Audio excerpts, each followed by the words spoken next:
Assalamualaikum warahmatullahi wabarakatuh. Bismillah, alhamdulillah, wassalatu wassalamu ala rasulillah Sayyidina Muhammad ibn Abdullah wa ala alihi wa sahbihi wa mawalah. La hawla wa la quwwata illa billah, ma ba'dah. Yang senantiasa saya hormati dan senantiasa dibanggakan mahasiswa-mahasiswi UNU semua prodi, dari mulai prodi ilmu hukum, prodi TI, prodi SI, prodi PAI, prodi PGSD, PBK, kemudian PJKR, kelautan, dan atau yang belum saya sebut mohon maaf. Sekali lagi yang Al-Fakir banggakan dan Al-Fakir hormati serta Al-Fakir cintai.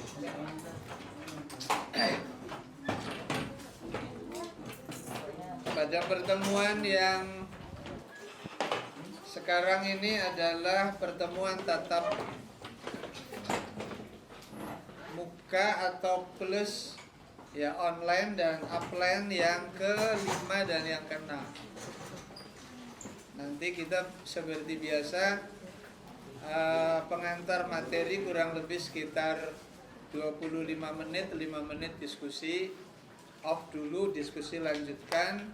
Kemudian setelah dirasa tuntas materi yang kelima, nanti kita lanjut 30 menit berikutnya materi yang keenam.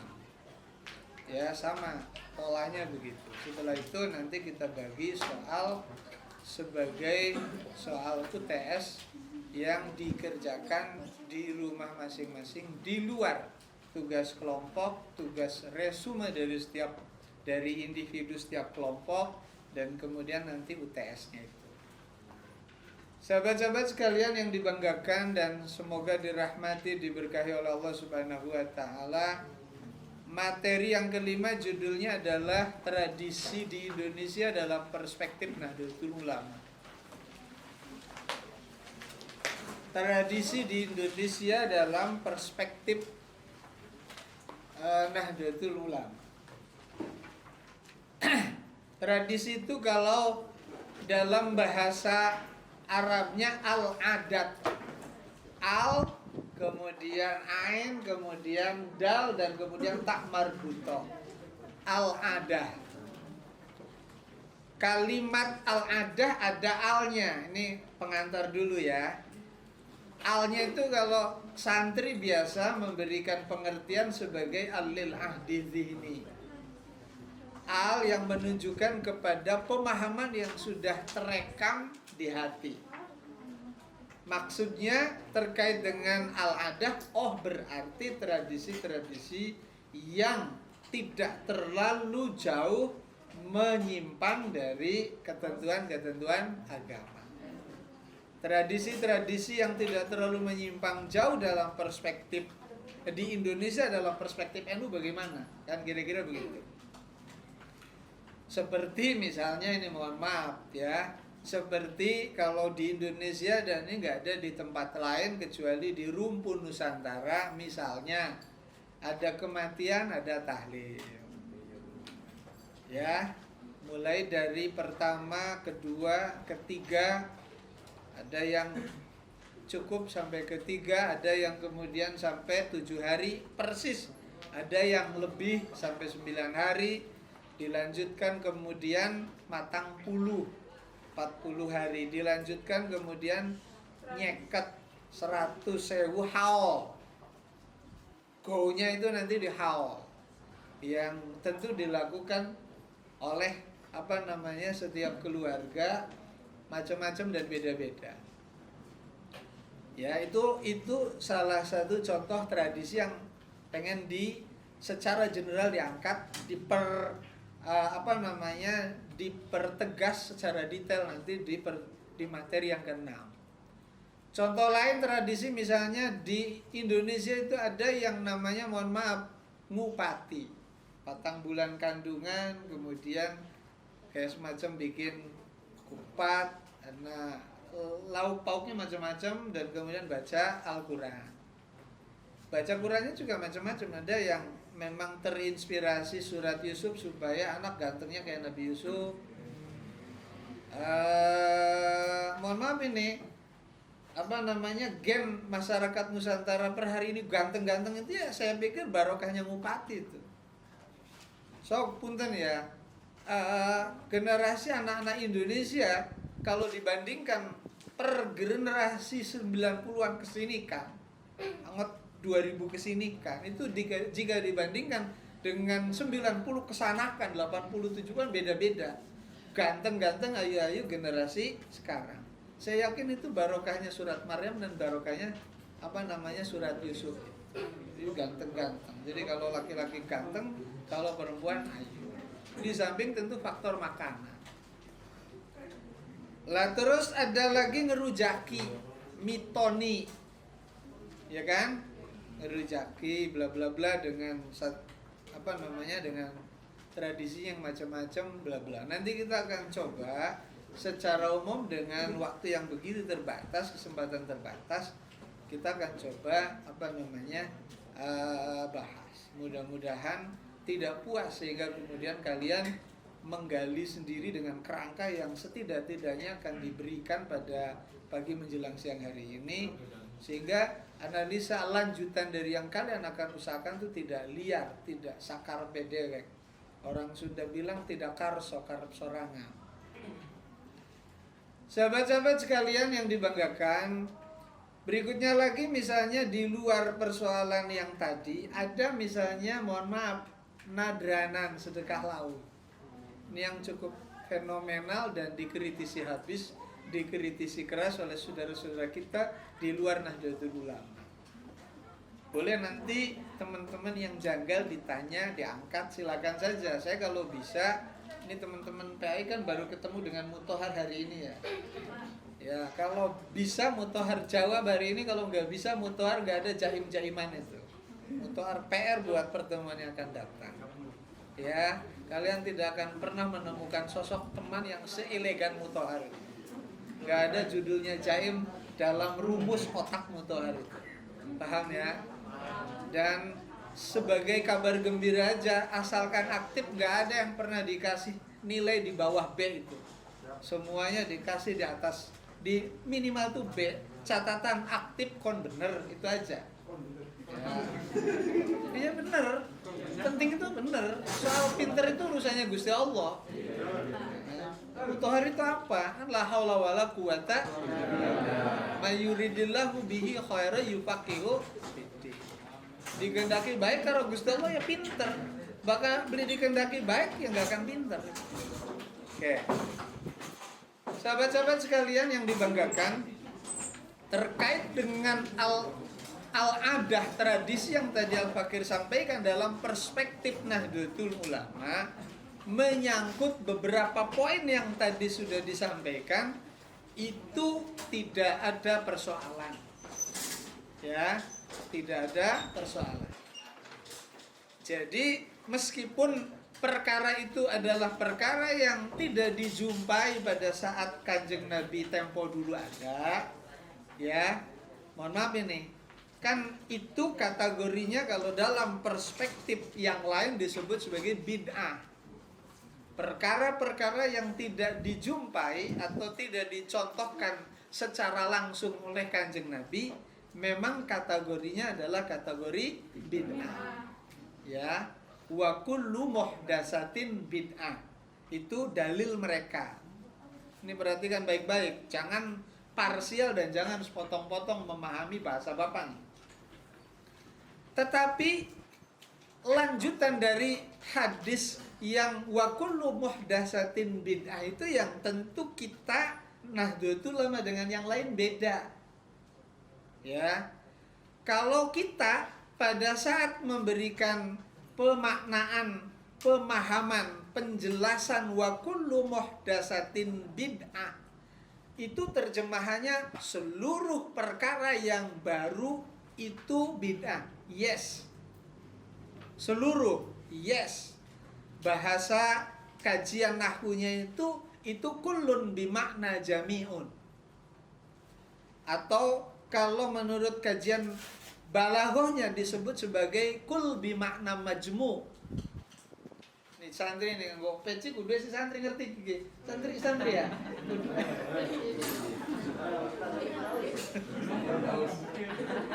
Istilah kita bilang peci lah.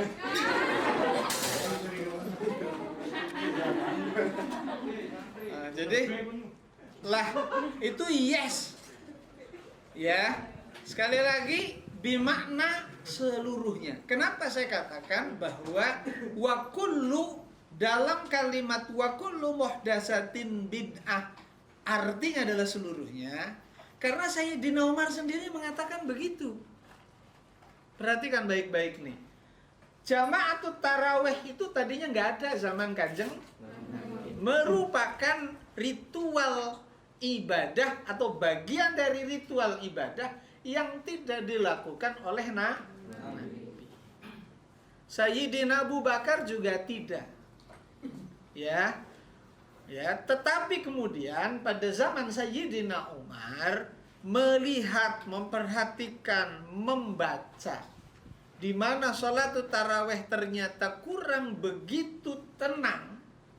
Maklum setiap yang sholat dengan variasi suara dan kemampuan bersuaranya masing-masing, sehingga kemudian Masjid Nabawi yang luasnya kira-kira masih sekitar kalau tidak salah 28 kali 36 luasnya itu betapa gaduhnya, kan gitu kira-kira.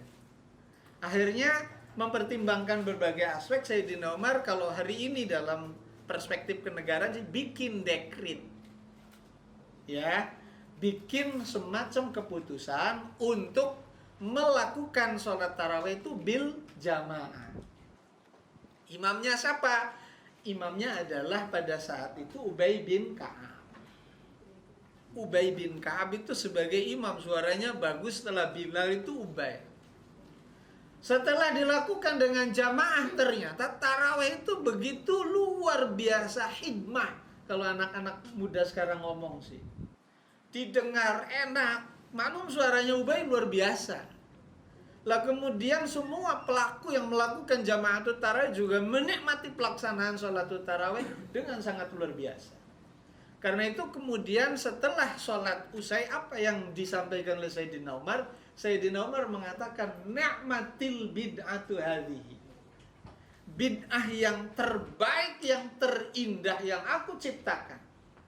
Ya, koma dulu nih, karena kebetulan Sayyidina Umar melakukan terobosan-terobosan keagamaan berdasarkan payung yang secara proporsional diberikan kepadanya, berdasarkan hadis, ya, alaikum bisunnati wa sunnatil khulafair rasyidin min ba'di, itu payung hukumnya yang melegalkan khulafair rasyidin menciptakan inovasi-inovasi terbatas. Ya, paham ini? Ini harus paham sebagai generasi nanti. Saya ini kalau tidak terpaku kamera biasanya kalau ngajar sambil berdiri, muter-muter. Saya enggak ini. Oke. Jadi kata Sayyidina Umar, ni'matil bid'atu hadhihi, bid'ah yang terbaik ini. Sayyidina Umar tuh ingat menciptakan inovasi, misalnya memulai rangkaian pembukuan Al-Quran. Ini Sayyidina Umar ini. Ya. Setelah Sayyidina Umar mengutus pasukan perang 300 yang penghafal Quran, kalah semua, mati semua. Dari situ Sayyidina Umar terinspirasi, kalau begini terus-terusan habis nanti penghafal Al-Quran, posisi Al-Quran belum terbukukan dengan baik, repot nih. Karena itu kemudian Sayyidina Umar menginisiasi pembukuan Al-Quran. Belum tuntas, keburu Sayyidina Umar kemudian dipanggil Allah Subhanahu wa ta'ala, dibunuh itu pada saat sholat subuh. Dilanjutkan proses penyempurnaannya oleh Sayyidina Utsman, khalifah yang ketiga. Dan banyak lagi nih. Tetapi dari sekian, ya, dari sekian inovasi yang dilakukan oleh Sayyidina Umar, Sayyidina Umar merasa yang paling luar biasa baik, kata beliau, yang paling memuaskan dalam perspektif setidak-tidaknya kalau melihat teks tadi, ni'matil bid'atu hadhi, yaitu kata Sayyidina. Kalau begitu berarti kan dapat disimpulkan ya jama'atut tarawih itu bid'ah. Ya, ini menjadi dalil ya untuk mengartikan bahwa ya wa kullu bid'atin harus diartikan ai ba'dul apa wa kullu bid'atin ai jami'ul muhdasat bid'ah. Seluruh yang baru itu bid'ah. Paham? Jelas? Sepakat? Kita lanjut. Kelanjutan hadis begini, wa kullu bid'atin dolalah. Ya. Wa kullu bid'atin dolalah. Lah, pada tren kalimat ini kita tidak boleh menerjemahkan wa kullu bid'atin dolalah menjadi seluruhnya seperti yang tadi. Harus diartikan wa kullu bid'atin ai ba'dul bid'ati, sebagian yang bid'ah itu ada yang sesat. Paham ya? Lah wa kullun yang kedua ini kalau dalam perspektif nahwu diartikan bimakna sebagian atau ba'din. Kalau dalam perspektif yang tadi Bapak sebut balaghah itu namanya kullun bimakna apa kullun jami. Kalau yang pertama majmu, kalau sekarang jami. Ya, mengumpulkan makna sebagian, kalau yang tadi mengumpulkan makna seluruhnya. Oke. Kenapa harus kita terjemahkan sebagian? Ya, kenapa nih? Harus paham. Sebab kalau kita artikan wa kullu bid'atin dolalah seluruhnya, bukan diartikan sebagian, berarti kita akan mengatakan Sayyidina Umar sesat. Benar nggak kira-kira kesimpulan begitu? Kan salah. Ya, Sayyidina Ali yang menciptakan titik di bawah bismillah, kemudian Rahmanum ada tasdid, kemudian ada harokatnya, itu Sayyidina Ali. Perintahnya Sayyidina Ali kepada Abil Aswad Ad-Dauli. Oke. Ya. Sayyidina Utsman menciptakan azan 2 kali, menyempurnakan pembukuan Al-Quran dan seterusnya dan seterusnya. Kalau begitu mereka adalah ahlul bid'ah yang sesat. Bahaya ini kalau muncul logika pemahaman seperti tadi. Kenapa bahaya? Karena sahabat-sahabat ini adalah generasi penerus Nabi yang mentransformasikan gagasan Nabi atau hadis-hadis Nabi. Sekaligus ya langkahnya untuk berinovasi secara proporsional dan terbatas mendapatkan payung hukum tadi, alaikum bisunnati wa sunnatil khulafair rasyidin min ba'di. Berpegang teguhlah kalian terhadap sunnahku dan terhadap sunnah yang diciptakan oleh khulafaur rasyidin, penggantiku yang rasyidin yang 4 itu setelahku. Itu satu. Yang kedua nih, Sayyidina Abu Bakar, Sayyidina Umar, Sayyidina Utsman, Sayyidina Ali, termasuk 4 orang yang oleh Nabi dikategorikan dijamin masuk surga dari 10 orang. Ingat itu. Ya, Sayyidina Abu Bakar, Sayyidina Umar, Sayyidina Utsman ini dijamin masuk surga. Mungkin Syiah nggak terima nih. Tapi nggak apa-apa. Ya, biarkan Ahlus Sunnah wal Jamaah meyakini.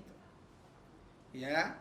Lah, kalau kemudian hadis yang tadi kita artikan sebagai sesat, bagaimana dengan jaminan Kanjeng Nabi? Kan nggak nyambung.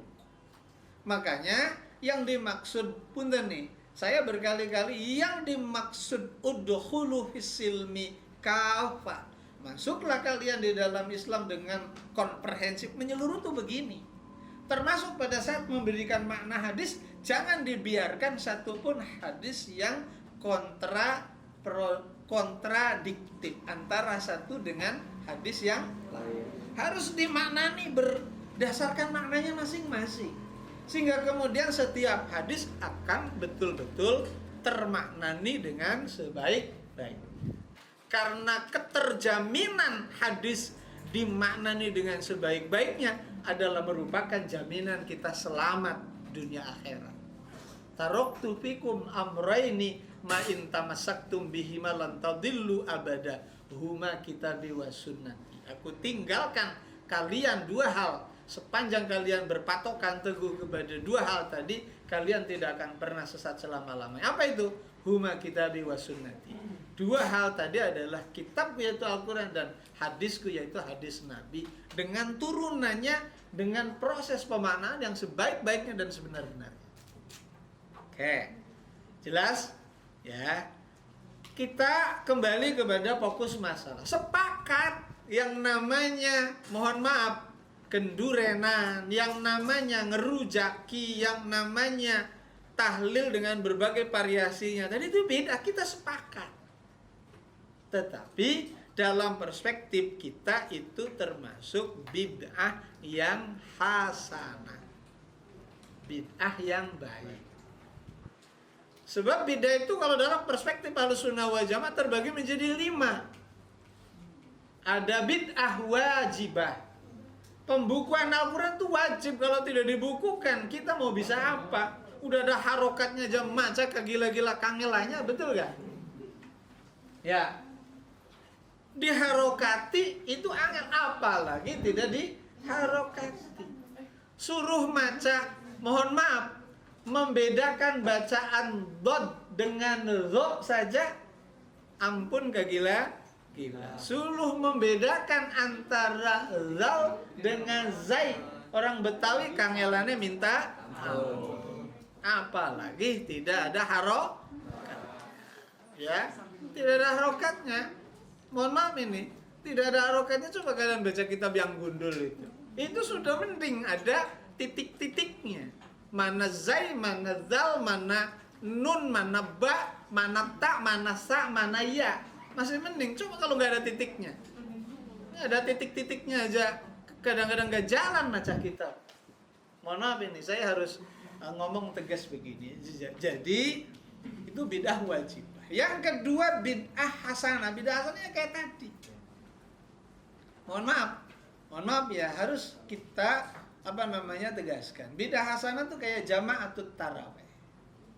Tarawih bil jamaah itu kan jauh lebih elok, lebih hikmah di dalam pelaksanaan sholat dan seterusnya. Baik yang tarawihnya 20 yang merupakan lekat dengan tradisi Nahdlatul Ulama maupun tarawih yang katakan 8, itu tetap jamaah atau tarawihnya bid'ah. Jadi jangan dikira kalau 20 bid'ah, kalau 8 gak bid'ah, itu gak begitu. Rumusnya dari mana? Yang enaknya aja kamu ambil, kamu nisbatkan kepada sesuatu yang seolah tidak bid'ah, tetapi yang tidak enak kamu katakan, kamu tidak ambil, kemudian kamu katakan bid'ah. Ini kan tidak adil begitu. Benar, Jom? Paham nih, Jom? Oke. Ya. Jadi itu bid'ah hasanah. Kemudian ada bid'ah yang muharramat, yang haram. Bid'ah yang haram itu yang kayak apa? Bid'ah yang di dalamnya ada unsur-unsur yang bertabrakan dengan prinsip-prinsip dasar agama. Hah? Nanti hubungin lagi ya.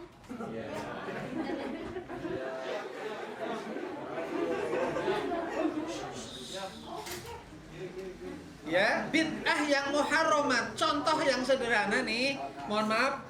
Contoh yang sederhana, bid'ah muharramat itu yang sekali lagi yang bertabrakan dengan prinsip-prinsip umum nilai-nilai agama. Apa? Ya, ulang tahun pakai lilin. Ini saya harus tegas mengatakan ini. Ya, ngapain terang benerang kudu lilin dinyalakan? Tujuannya apa? Ya, beda kalau memang mati lampu. Ya, saya tegaskan kalian harus rinci kalau dalam konteks agama. Jangan dipukul rata. Bapak ngomong nih, Bapak mengatakan ulang tahun ada lilin dan itu kategorinya bid'ah muharramah ketika posisinya terang benderang. Ya, muharramahnya itu dilihat dari sisi ada mubadzir lilin. Ya, innal mubadzirina kanu ikhwanas syayatin. Tapi kalau teknisnya kalian ruangannya dibuat gelap terus pakai lilin, lilinnya ditiupkan, saya tidak akan mengatakan itu haram. Memang butuh penerangan namanya itu. Ya, harus pandai. Beragama aja padu melu ngalor ngidul fanatik buta gimana? Takbir aja pak kenceng-kenceng. Sami Allahu liman hamidahnya nggak ada. Ya, ini punten-punten, wah, ya kali-kali udah tegang ya HP lagi apa kamera nih kamera. Buat saya jadi kayak robot deh. Oke. Nah, jadi bid'ah muharramat itu tadi. Contohnya udah satu aja, jangan banyak-banyak. Kemudian berikutnya adalah bid'ah makruha, yang makruh. Zaman Kanjeng Nabi tidak ada, menjadi kurang baik untuk kemudian kita lakukan. Apa? Banyak nih kalau yang kayak begini nih. Ya. Memang zaman Kanjeng Nabi zaman Kanjeng Nabi ada nggak kira-kira pakaian ketat seperti sekarang? Cewek-cewek zaman now.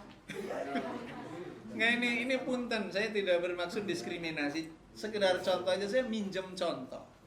Untuk yang paling rasional, yang paling gampang saya ngomong. Ya. Tapi apakah kemudian bagus pakaian yang ketat? Kan kurang kurang bagus. Ketat itu kalau yang punya suami biar di dalam kamar aja untuk suami.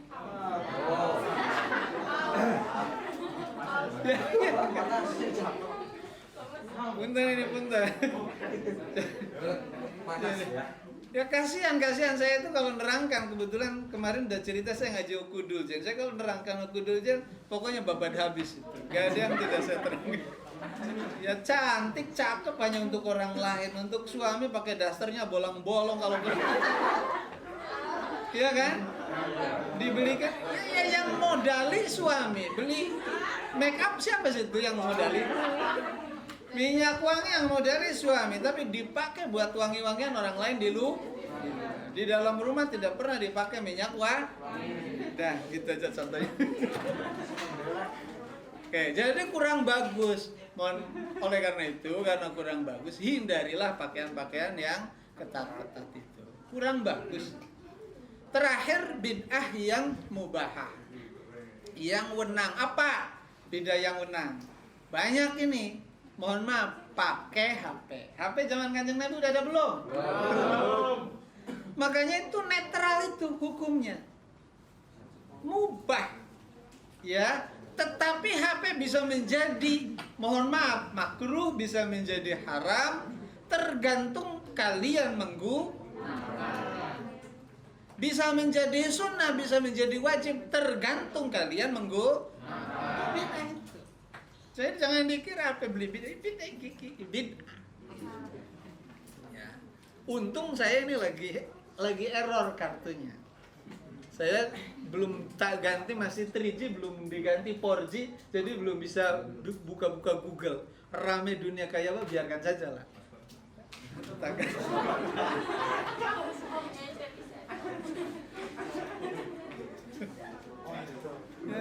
Kan biasa saya sih biasa dia aja, jadi kalau ada yang ngece nggak bakalan tak kasih nilai D tuh nggak biasa.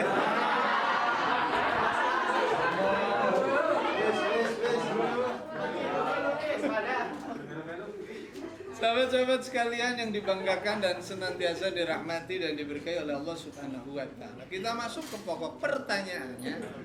Apakah kemudian yang tadi disebutkan dalam perspektif Nahdlatul Ulama juga seperti apa? Ya, dalam perspektif Nahdlatul Ulama, tradisi-tradisi tadi tetap juga ada pada posisi yang netral. Yang kira-kira mubah, bisa sunnah, bisa wajib, bisa makruh, bisa tergantung. Ya, tadi yang berujaki dan seterusnya. Tapi insya Allah lebih baik positifnya ketimbang negatifnya. Dalilnya apa? Banyak.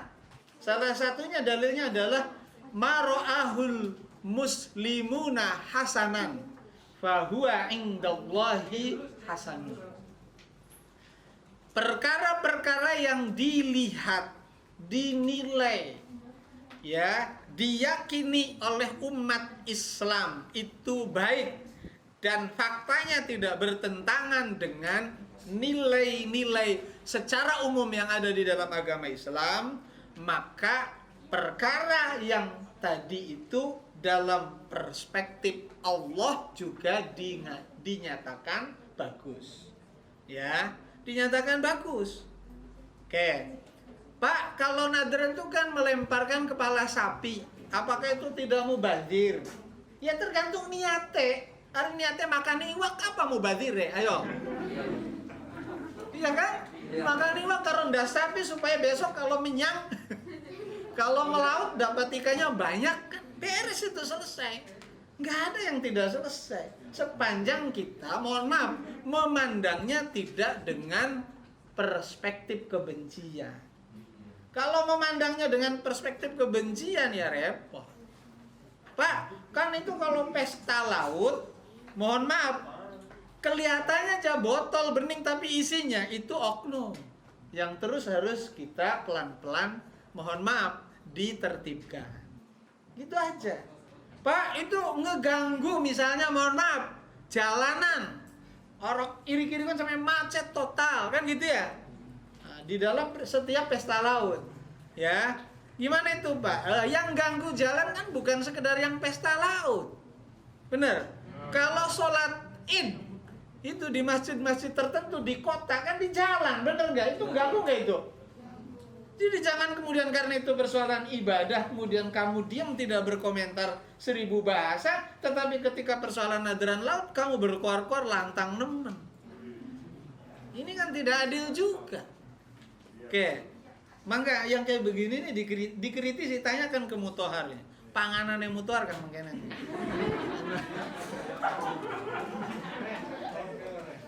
Sahabat-sahabat sekalian yang dibanggakan dan mudah-mudahan sekali lagi diberkahi dan tentu dirahmati oleh Allah Subhanahu wa taala. Jadi tadi dalilnya mara'ahul muslimuna hasanan fahuwa indallahi hasan. Bagus. Ya, misalnya haulan ada berkatnya. Siapa yang mengatakan itu jelek? Berkat sodakoh aja, kirim pahala aja, ya kan? Kemudian yang dikasih berkat juga seneng aja, benar? Oke. Abang ini berkatnya gede misalnya. Dan seterusnya, dan sini kajian ini sebenarnya tidak cukup untuk 30 menit. Sejam ya mau peragat bahas ini. Sahabat-sahabat sekalian yang dibanggakan, jadi bagus itu. Letak kebagusannya tadi ada unsur sedekah. Ada unsur isalus sawab, mengirimkan pahala kepada orang-orang tua. Yang insya Allah masuk pada kategori hadis waladun soleh yad'ulah. Anak soleh yang senantiasa mengirimkan doa kepada kedua orang tua. Ya, ini penting. Nilai kepentingannya di sini, nilai manfaatnya di sini. Ya, kita diperintahkan untuk berbakti kepada kedua orang tua. Salah satu wujud bakti kita adalah ngirim pahala ke orang tua. Mohon maaf ini. Makanya saya priben alhamdulillah kalau teman-teman UNU yang terutama dari ya yang sudah senior kalian itu, Bapak setiap tahun itu ngadakan hal orang tua itu. Ya tujuan Bapak sekarang berusaha sekuat tenaga bagaimana bisa berbakti dengan cara begitu. Mudah-mudahan saja besok saya ada yang nahlili, anak-anak saya ada nahlili saya, kan gitu. Cuma ibadah kita atau katakanlah investasi kita untuk akhirat nanti, kalau ngandelin mulu yang dilakukan oleh kita, nggak ada apa-apanya. Umur berapa tahun sih? Kalau tidak kemudian kita berharap ngandelin dari handai tolan yang kirim ke kita, yang transfer ke kita. Kalau ngirim itu ilah hadoroti itu namanya transfer itu, ya. Tapi kalau datang ziarah itu namanya bestel kalau anak santri itu. Ngerti ya? Bestel ngerti kan? Wah, datang ke kuburan itu bestel, itu gawa asinan, gawa suga, gawa goreng tempe, goreng ayam, itu bestel. Tapi kalau dari kejauhan dari rumah itu transfer. Itu istilah saya itu. Oke. Sahabat-sahabat sekalian yang senantiasa saya hormati dan mudah-mudahan dirahmati, diberkahi dan dimuliakan oleh Allah Subhanahu wa taala. Lah, berikutnya setelah hadis tadi, ada lagi hadis yang sangat jelas terkait dengan hidangan. Kemarin malam Rebo saya baru saja ngaji azkar, saya masih ingat kalimatnya, kira-kira terjemahnya beginilah. Kata Kanjeng Nabi, qala Nabi sallallahu alaihi wasallam, beliau mengatakan idza ra'au riyadul jannati, ketika kamu lihat riyadul jannah farta'u. Wa mariyadul jannah ya Rasulullah. Kanjeng Nabi kemudian mengatakan hilakun dzikri, kumpulan di dalamnya ada zikir. Tahlilan itu zikir bukan? Ya, zikir. Itu namanya halakoh zikir, itu namanya momen ada zikir. Yang pengen saya katakan tadi ada kalimat farta'u. Di catatan kecilnya di dalam kamus, farta itu ayrota ayartau ay akala wasaroba, makan. Makanlah kamu di sana. Benar beli kira-kira berkat makan atau prasmanan? Mangan. Dalil jelas ini. Apa yang salah? Itu loh. Nah, karena itu makanya di lingkungan Nahdlatul Ulama sekali lagi tahlilan dan sapi turutnya itu betul-betul dipertahankan. Kenapa? Karena merupakan tradisi yang dianggap legal, tradisi yang dianggap hasanun, baik, tradisi yang betul-betul bermanfaat buat kita dan tentu buat orang-orang tua kita atau saudara-saudara kita yang telah mendahului kita. Karenanya Nahdlatul Ulama wajib mempertahankannya. Ya, sejalan dengan kaidahnya al-muhafazatu 'alal qadimis shalih wal akhdhu bil jadidil aslah. Mempertahankan yang sudah menjadi tradisi lama yang baik. Baik kan ini kita pertahankan. Wal akhdhu bil jadidil aslah. Lah kemudian berinovasi dengan tradisi-tradisi yang baru yang lebih efektif, lebih bagus. Apa? Ya kalau ke depan misalnya berkat dirasa bawanya ribet, sudah di amplopi aja 200 ribuan semua jam, kan beres itu. Ya kan? Atau misalnya kelihatannya yang pada hadir HP-nya pada jelek-jelek, ada orang kaya berkatnya apa yang bagus-bagus kan bagus tuh. Seterusnya dan seterusnya simpel. Tidak pernah kemudian ribet-ribet banget. Yang berikutnya yang perlu juga disambungkan dengan rangkaian narasi tadi adalah bahwa yang jelas sekali lagi tradisi-tradisi itu menjadi satu rangkaian tradisi yang diyakini sebagai sesuatu yang baik oleh kita, oleh Nahdien, oleh Nahdlatul Ulama. Karena itu harus dipertahankan. Lah karenanya harus dipertahankan, terus harus kita jaga. Kenapa? Karena Allah Subhanahu wa taala itu dalam sebuah hadis qudsinya mengatakan ana inda dzanni abdi. Aku ini ada di dalam senantiasa ada di dalam prasangkanya hambaku kepadaku. Habis. Ya. Cukup kira-kira prolognya sebagai sebuah materi. Barangkali ada yang perlu ditanyakan, kita buka 10 menit aja biar sesuai. Sehingga nanti kita setelah 10 menit bisa langsung ke materi 30 menit yang kedua. Silakan. Man, langkah man.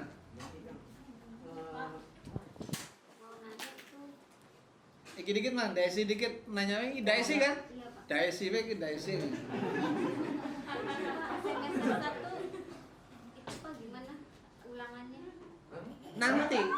Nanti sabar ya.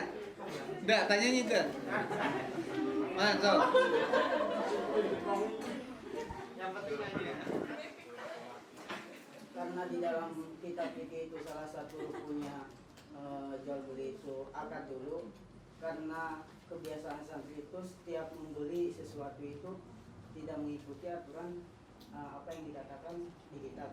Kebiasaan santri itu setiap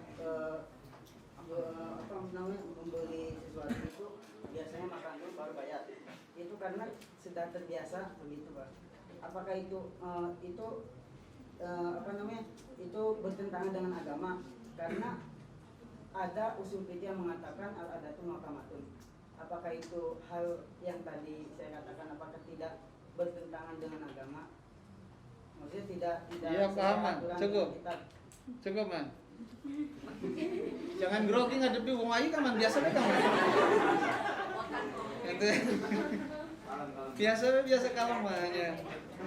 Nah, jadi gini, teman-teman harus paham ilman itu kan mengikuti dari 2 pertemuan ke belakang. Saya meskipun materinya ke N1 atau ke Aswajan, tapi dibuka buat materi yang lain. Silakan yang menyangkut agama tanyakan ke Mutohar ya.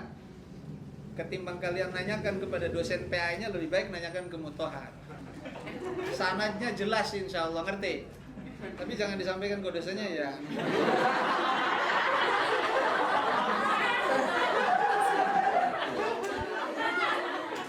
Iya, kalau Mutohar sih diomong kayak tadi tuh nggak kesinggung, tapi kalau yang lain kan kesinggung. Ya anak ada yang misalnya ada yang ngomong Mutohar sampaikan ke saya paling ketawa. Tapi kalau yang lain kan nanti musuhi saya. Repot. Ya, Saudara Ilman dari Fakultas Hukum Prodi Ilmu Hukum menanyakan terkait dengan anak santri. Yang penting bukan Darmaji saja, Man. Dari mana siji. Terkait makan dulu blowok-blowok baru kemudian dihitung. Apakah itu tradisi yang disebut di dalam kaidah al-adatu muhakkamah atau enggak? Al-adatu muhakkamah itu bukan usul fikih, Man. Itu kaidah fikih. Jadi di fikih itu ada fikih, ada kaidah fikih, ada istilahul fikih, kemudian ada usul fikih. Itu insya Allah tidak, Man, tidak termasuk. Lah, tetapi apakah kemudian halalan thayyibah atau tidak? Insya Allah halalan thayyibah, Man. Ya, Man. Nah, jadi yang disebut sebagai ijab dan qabul itu kalau bicara hukum aslinya ya ada kata-kata, paham ya, ada kata-kata persis seperti yang terjadi di dalam pernikahan. Halang kan langsung sepon, jual beli juga mestinya begitu ya kan gitu. Harusnya begitu. Jadi barang diterimakan, kemudian duit ambil. Tapi masa sih sambil makan terus? Kan enggak. Makan aja warung dikit, kemudian baru di nilainya mohon maaf, makan aja dulu itu sama kalau kalian misalnya ke warung beli barang. Kan itu diwadahi dulu. Barang kemudian sampean singkirkan, ya setelah tentu sepengetahuan orang tokonya ini baru kemudian kalian bayari. Hanya mungkin waktunya aja, durasi waktunya, waktu memanfaatkannya yang beda. Tetapi substansinya sama-sama bahwa itu sudah seolah-olah ada di tangan, bahkan jauh dari yang disebut mustari pembeli. Dalam kasus makan sudah ada di perut pembeli. Gitu, Man. Jadi tidak apa-apa. Pertanyaan berikutnya, kan itu tidak ada sigotnya, Pak. Lah itu dalam perspektif fikih dikategorikan sebagai bai'ul mu'atoh, Man. Ya kan, kemarin kamu ikut bahasan itu. Jual beli yang tidak ada sigotnya. Tidak ada kalimat ijab dan tidak ada kalimat qabul. Seperti jual beli yang menggunakan mesin modern per hari ini. Itu kan banyak di mana-mana. Kamu klotak memasukkan duit di Arab Saudi itu, kemudian kamu corong bensinnya itu kamu masukkan ke mobil, atau kamu klotak duit, teh botol keluar dan seterusnya. Termasuk ATM. ATM itu siapa? Jangan pernah kamu ngomong haram, tapi kamu juga menjadi pengguna setia ATM. Emang ya? Ya, saya itu kemarin kalau kamu ikut mau tak bantai itu kasihan, man. Kiai gitu tuh, man. Saya sudah menghindari proses bantai membantai begitu tuh di forum itu. Sudah saling biarkan aja, tetapi di belakang saya tetap harus bikin gerakan yang seimbang. Jangan kemudian kita dibodohi dengan cara-cara begitu. Ya artinya tugas kita itu memberi payung, man. Payung legitimasi hukum masyarakat tuh supaya pada saat melangkah jelas hukumnya nih. Kalau jelas hukumnya, maka apa yang dilakukannya kira-kira tidak bersentuhan dengan dosa. Ya, jadi ATM itu sama, man. Itu kan sama, betul-betul tukar penggunaan duit ijab. Siapa itu yang kemudian kamu jadikan objek akad? Jangan, nggak ada mesin itu. Ngomong haram batal menjadi pelaku setia daripada ATM. Kacau itu namanya cara berpikirnya. Ya. Pahaman ya? Yang lain? Pak, ini masih ini kan. Lantas yang di kaidah fikih itu al-adatu adatnya bagaimana gitu? Oke. Al-adatu muhakkamah yang dimaksud di dalam kaidah fikih itu salah satunya yang tadi yang dicontohkan, kayak misalnya tahlilan tadi. Ya itu salah satunya, mah. Tapi hurufnya, kalau dalam kitab Asbah wan Nadhair itu bahasanya huruf. Hurufnya dari kaidah itu banyak. Dan satu huruf itu tidak boleh, mohon maaf, tidak boleh salah menempatkan sebagai huruf kaidah lain. Ada yang harus hurufnya ini tidak boleh dipasang huruf ini. Ketat sekali. Ya, salah satunya tadi model tahlil, model istighosah, model an. Gitu, man, kira-kira, man, ya. Dan tentu yang lain-lain banyak. Silakan di belakangnya. Oh itu menyangkut masalah tentang ayat Kenalkan dengan baik. Bapaknya kan belum familiar nih. nama saya. Nah. Perkenalkan, nama saya Muhammad Wafur dari Prodi Ilmu Hukum. Oke. Langsung saja, Pak, ya. Dari kalimat ayat jaru yang artinya tinggalkan dalam surat Al-Jumu'ah dengan kalimat istanibu atau jauhi dalam surat Al-Hujurat, apakah terdapat perbedaan makna? Cukup.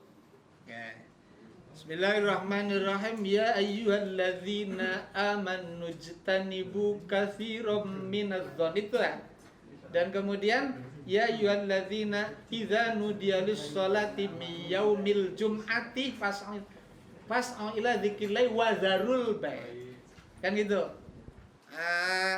Satu kalimat zaru dan satu kalimat ijtanib. Apakah di situ kalimat menjadi kalimat yang muradifah? Ya kan? Satu makna beda lafaz atau mustarokah kira-kira? Kira-kira beda atau apalah, pertanyaan saudara Maufur. Ya, tentu kalau maknanya makna jawab pur, sama-sama harus meninggalkan. Tetapi kalau yang dimaksud wazaru dengan wajtanibu dalam perspektif gramatika bahasa Arab kamus, meski di dalam bahasa Arabnya maknanya sama-sama ninggal, tapi itu beda. Kalau ijtanibu itu lebih banyak sebenarnya, lebih banyak dipakai untuk hal-hal yang bersifat af'alul qulub. Itu kan bahasanya ijtanibu katsiran minadh-dhon. Dhon kan di sini. Jadi hati bukan fisik, tapi psikis. Lah kalau idza nudiya lis-sholati mi yaumil jum'ati fas'au ila dzikrillahi wa dzarul bai'. Kalau azan sudah dikumandangkan, seruan untuk Jum'ah betul-betul dilakukan oleh katakanlah muadzin di dalam masjid, tinggalkan jual beli, itu kan fisik. Jadi bukan hati tapi fisik. Sudah misalnya lagi ngadepi barang dagangan, tinggalkan, ayo ke masjid, masuk sholat.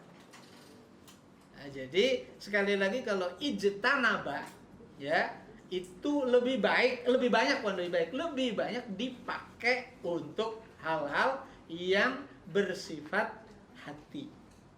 Ya. Tapi kalau zaro'a itu lebih banyak dipakai untuk hal-hal yang fisik. Meskipun ada makpur ijtinabun najasat itu fisik. Kan saya bicaranya tadi kaidah aghlabiyah. Paham Pur ya? Qaidah alabiyah. Sama dengan misalnya qa'ada dengan jalasa. Qa'ada lungguh, duduk, jalasa duduk. Tapi itu penggunaannya pada konteks tertentu ada perbedaan.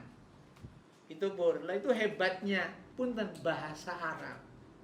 Saya ngomong begini nanti salah lagi. Bukan saya anti Arab, ada masalahnya. Salah satu tokoh yang mempersepsikan saya anti Arab. Enggak. Bahasa Arab itu sebagai lughatu ahlil jannah, lughatul Quran. Tetapi perilaku Wahabinya yang tentu bukan merupakan minal Quran, kan gitu. Jelas Bor ya? Ada lagi? Namanya disebutkan. Perkenalkan, nama saya Resaldi Nurul Irham, saya dari Pendidikan Agama Islam. Namanya siapa, Bang? Laisal birru an tuwallu, coba. Mau menanyakan tentang seluruh yang baru itu adalah bid'ah, Pak. Nah, yang dimaksud barunya itu pembatasannya itu dari mana tuh Pak mulainya? Cukup. Iya. Yang dimaksud baru dalam konteks bid'ah, dalam konteks bid'ah nih, itu adalah sesuatu yang tidak dicontoh dan dilakukan oleh Nabi. Jadi semenjak tentu sepeninggalan Kanjeng Nabi itu dinamakan baru. Pahaman? Ya. Makanya tadi saya katakan Al-Quran menjadi mushaf itu bid'ah. Karena zaman Kanjeng Nabi nggak ada. Baju itu yang dipakai bid'ah. Karena zaman Kanjeng Nabi bajunya nggak kayak gitu, benar. Apa maning masker? Hah? Apa maning daring? Daring itu bid'ah mungkaroh itu. Ya. Gitu man kira-kira man. Jelas man? Oke, yang lain? Ada? Ya. 10 menit kalau sudah diingatkan ya. Udah lebih. Satu lagi. Bonus. Assalamualaikum warahmatullahi wabarakatuh.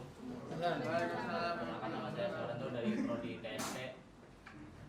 Saya mau bertanya Pak tentang yang tadi kutipan kata seseorang yang berhias bukan pada orang yang disintainya. Itu kan dalam konteks pernikahan. Misalkan di luar pernikahan itu gimana hukumnya?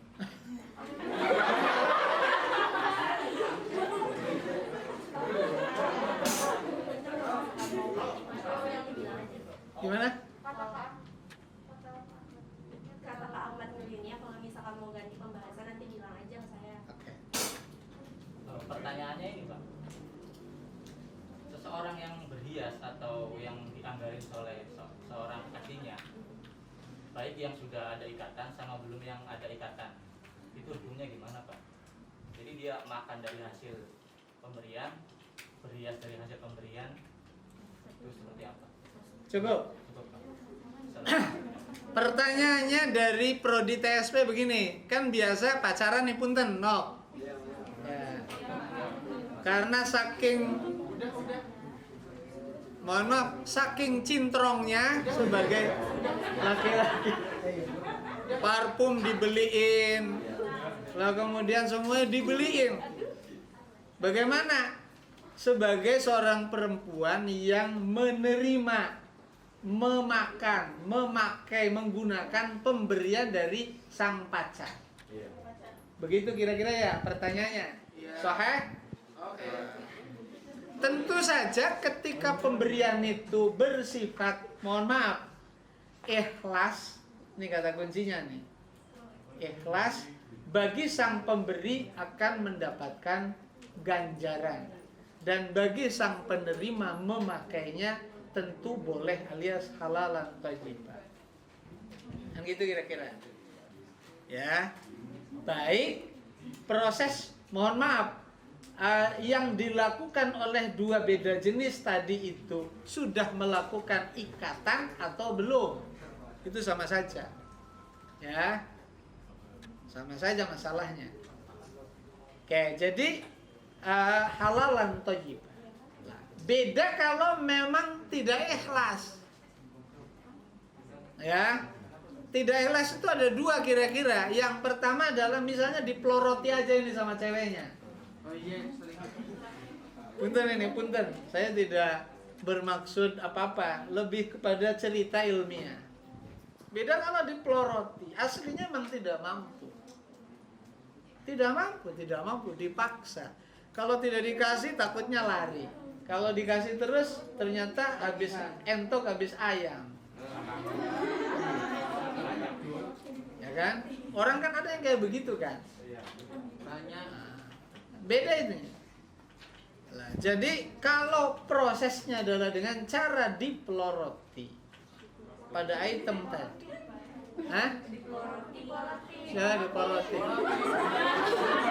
Beda sehurufnya kan? Oke ya. Istilahnya kalau di situ diporoti, kalau di tempat lain mungkin ya. Ya. Kalau prosesnya tidak ikhlas dengan cara tadi, maka tentu beda lagi. Ya, beda itu artinya tentu tidak halal. Tidak halalan thayyiban. Ya. Jadi makanya tergantung spirit dia memberinya apa. Dan tentu tergantung kira-kira motivasinya meminta itu apa. Kalau istrinya memang tujuannya tidak mau roti, istrinya memang jadi kebutuhan. Dan saking sayangnya, maksudnya bukan itu ya, calon istrinya saking sayangnya dan kebutuhan calon suaminya saking sayangnya dikasih, dan seterusnya tadi ada proses keikhlasan yang nyata, ya insya Allah halalan lagi. Kira-kira jelas? Rupanya menjadi pelaku tadi ini.